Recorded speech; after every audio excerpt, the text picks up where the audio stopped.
Pohon suci di belakang kepala Qin Yichen menghilang, berubah menjadi orang suci persis seperti dia.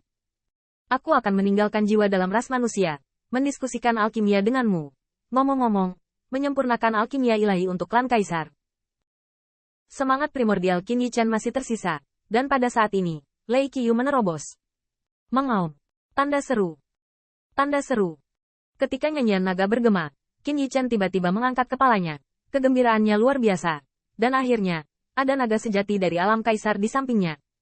Selain itu adalah naga petir bawaan dari klan Leize. Kekuatan Lei Qiu tidak perlu dipertanyakan lagi. Dan dengan nyanyian naga yang bergema, saya melihat sebuah bintang di dunia Yan Huang. Cahaya guntur memenuhi langit. Guntur jatuh di bumi hingga 9 hari, menghancurkan segalanya. Dominasi yang tak tertandingi. Fluktuasi yang menakutkan. Tanda seru. Qin Yichen kaget. Meskipun dia belum pernah melihat kaisar menerobos, dia telah membunuh kaisar. Seperti yang diharapkan untuk menjadi klan naga sejatiku. Qin Yichen sangat gembira, dan Jiang Buyong juga merasakan fluktuasi seperti itu. Dan keduanya terbang bersama, melewati guntur surgawi. Tepatnya, Dewa Petir Qin Yichen tidak berani melampaui keinginannya. Itu ditunjukkan seperti kolam guntur, berubah menjadi jaring guntur dalam 9 hari, merefleksikan dunia. Jiang Buyong bahkan lebih cemburu, seolah-olah dengan kekuatannya, dia takut untuk menyentuh guntur. Tetapi dia tidak bisa menyembunyikan kegembiraannya. Bagaimanapun, umat manusia dan naga sejati tidak dipisahkan, dan sekarang istana Yan Huang akhirnya memiliki seorang kaisar yang duduk di kota. Dalam sekejap, aku melihat cahaya petir di atas kepalaku, dan butuh waktu lama untuk berkumpul. Dan cahaya petir yang tak terhitung jumlahnya berubah menjadi sisik naga, menutupi seluruh tubuh Lei Qiu Tao. Ledakan. Tubuh naga Lei Qiu vertikal dan horizontal, dan 9 hari tampaknya menjadi tempat di mana dramanya mengembara. Aku melihat sisik naganya bersinar, kekuatan guntur terisi, dan pola Kaisar Dao dan Jun Dao memadat. Mata Thunder Qiu mekar dengan guntur, dan dia bahkan bisa merasakan langit dan bumi. Guntur dan guntur ada di seluruh langit. Segera, jenggot naganya berubah menjadi sehelai rambut kuil, dan sisik naga berubah menjadi pendukung dan tubuh kekar. Penampilan Lei Qiu tidak banyak berubah, bahkan postur lelaki tua itu. Tetapi dia lebih energi dan mempesona daripada Jiang Buyong, dan bahkan auranya berani dan sombong. Tidak kalah dengan 7 bintang Kaisar Ke. Lei Qiu berubah menjadi bentuk manusia, tetapi cahaya guntur di sekitarnya secara alami dapat mengembun menjadi tungku guntur surgawi, terus-menerus membuatnya marah, menunjukkan bahwa Lei Qiu juga mengembangkan Taoisme yang luar biasa. Untuk sesaat, Lei Qiu menstabilkan mahkota yang dipadatkan oleh cahaya guntur di atas kepalanya, dan kemudian melihat lebih dalam pada sosok yang bermandikan cahaya petir, seperti Ao Sui. Terima kasih. Namun, sebelum kata-kata Lei Qiu jatuh, dia melihat Bai Guanxing mengangkat tangannya dan dengan tenang berkata, "Hei, jangan bergerak dan panggil aku Tuan Qian Kun. Kamu masih kehidupan pertama, dan kamu belum mati. Kamu lebih dari aku." Seolah membantu Lei Qiu menerobos hari-hari ini, yang pertama sudah tahu identitas putra Baize. Bahkan Lei Qiu lahir di zaman prasejarah, mungkin dia mengenal Bai Guanxing saat itu. Lei Qiu mengangguk sedikit dan menyempitkan pandangannya. Saya harus mengatakan bahwa meskipun Lei Qiu bukan seorang pemimpin, ketika pandangannya menyapu, dia memiliki tampilan alami, seperti klan Leize, yang selalu demikian.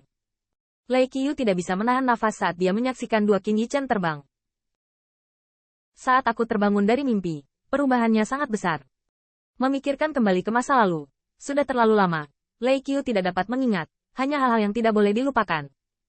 Pada hari-hari ketika saya lebih dekat, Feng Tianxing hanyalah Feng Tianxing, dan Bai Guanxing masih menjadi Bai Guanxing. Sekarang setelah dia menerobos dalam satu gerakan, dia tidak menyangka bahwa pemuda yang membangunkannya dari pasar Jalan Lik telah menjadi Jenderal Kaisar dan surga dengan puluhan ribu pasukan dan kekuatan. Dan Bai Guanxing itu, yang terancam oleh cahaya pedang, menjadi putra Baize. Benar-benar perubahan besar. Lei Qiu tidak bisa menahan nafas lagi. Dia hanya merasa bahwa 2 dekade terakhir telah berubah lebih dari ratusan juta tahun dia tidur. Untungnya, banyak perubahan berkembang menjadi lebih baik. Teman kecil Feng, kepala Jiang. Melihat kedua Qin Yichen terbang di atas, Lei Qiu tidak bisa menahan tinjunya. Sementara Jiang Buyong menatapnya dan tidak bisa tidak berkata dengan gembira, "Kaisar Lei Qiu. Kaisar Lei Qiu. Hari ini, naga asli memiliki satu kaisar naga guntur lagi. Kaisar, ikuti saja aku. Mengapa sulit menjadi seorang kaisar?" Bai Guanxing terkekeh, masih tampak meremehkan. Pergi. Pergi dan coba Faling Sunbo. Menerobos kaisar. Faling Sunbo seharusnya bisa mengerahkan kekuatan yang lebih kuat. The Faling Sunbo adalah artefak manusia yang kembali dengan Lei Qiu. Sekarang disimpan di istana Yan Huang dan dikagumi oleh umat manusia. Bahkan busur matahari jatuh telah menjadi senjata yang hebat untuk memacu dan mendorong ras manusia untuk bangkit. Aku tidak tahu berapa banyak gadis muda ras manusia yang ingin menjadi orang gigi kedua yang mengambil busur matahari jatuh dan menarik busurnya untuk menembak Golden Crow. Desir. Keempatnya terbang dan mendarat di istana Yan Huang, menghadap busur matahari yang jatuh. Lei Qiu membungkuk dengan hormat terlebih dahulu, dan kemudian secara pribadi mempersembahkan sepotong dupa untuk 3 kaisar dan 5 kaisar, dan bahkan berduka atas Yi Yang Agung. Busur. Dengan teriakan pelan, busur meteor itu berubah menjadi cahaya ilahi dan terbang ke tangan Lei Qiu. Lei Qiu menarik busurnya, dan melihat bahwa meskipun tubuh naga itu berubah menjadi bentuk manusia, ia juga menggembung dengan otot, meledak dengan kekuatan yang melonjak. Berisik. Dalam sekejap, busur meteor terbuka, busur dan anak panah diubah oleh cahaya petir, dan guntur mengamuk, panah berubah menjadi kepala naga dengan gigi tajam. Ya, itu benar-benar melebihi setengah bulan. Bai Guanxing bertepuk tangan di samping, dan Lei Qiu juga terkejut. Lei Qiu dulunya adalah orang yang kuat, tetapi sayang sekali dia menderita kerugian besar, ditambah dengan tidur selama ratusan juta tahun. Terobosan ini, lebih baik dikatakan dia kembali ke kaisar. Dia sudah menyimpulkan sebelum terobosan, bahwa untuk menjadi seorang kaisar, dia hanya bisa memegang Falling Sun Bow paling lama setengah bulan. Dan pada saat ini, tarian berburu busur ilahi, meskipun tidak bergerak seperti bulan purnama, sudah lebih dari setengah bulan. Seolah-olah itu adalah bimbingan Bai Guanxing. Itu jelas merupakan kesempatan besar bagi Lei Qiu. Telapak tangan Lei Qiu Song membelai busur meteor. Saya mendengar bahwa 2 saudara tua kota Feng Shui telah bertempur selama bertahun-tahun ini.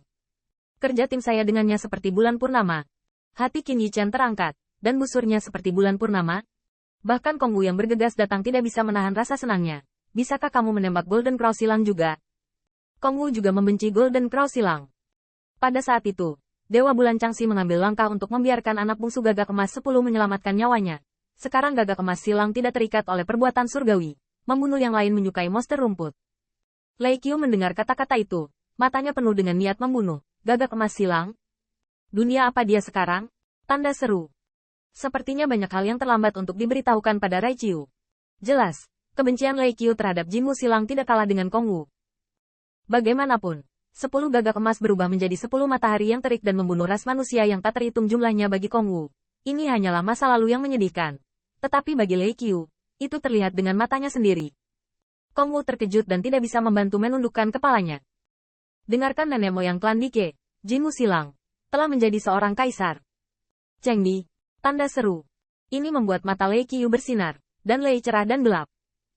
Ketika saya pertama kali terbangun dari mimpi, anak laki-laki gagak emas saat itu jauh melampaui dia.